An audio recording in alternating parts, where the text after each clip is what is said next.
UK 90s pop band Bewitched will be headlining at the Family Pavilion. Stage 1 aims to provide varied community entertainment with a focus very much on fun, from Gamper's Greatest Showman to an Abba night and a Michael Bublé tribute. Focus very much once again on local talent and particularly on live music, encouraging the live music performances. And I think one of the things we've managed to do so well over the past few years, and again replicate this year, is that combination of having the local talent and then our big headliner act on Thursday this week, a 90s pop sensation Bewitched. Well, in the past, UK acts have certainly drawn in the crowds. So what type of following, what type of response do you think there'll be to Bewitched performing here this week?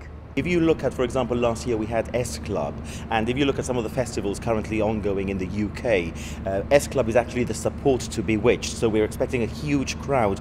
But of course, we're calling it the big party, because on Thursday night, it's not only about Bewitched. We have all the songs of Abba as the support, of course, very much in line with the release of the movie Here We Go Again. So it's going to be, as we call it, one big party.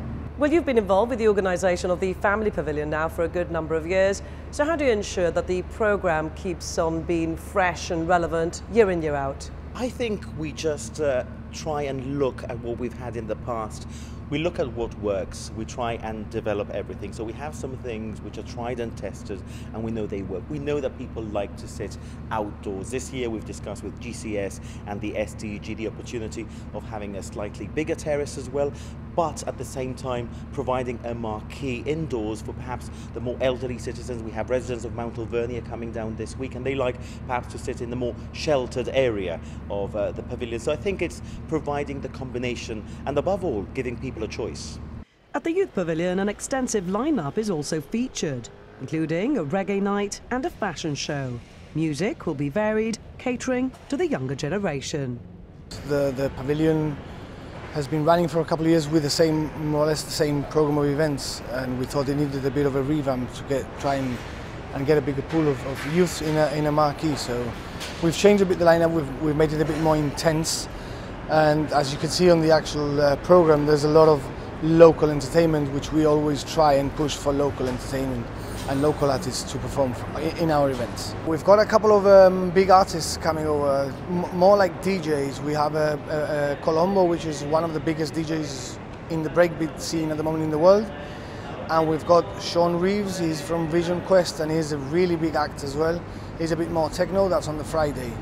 And apart from that, we've got local entertainers, local DJs and local bands, local dance groups, fashion, so we've got a bit of everything, the reggae nights. The focus here, though, is not only on music.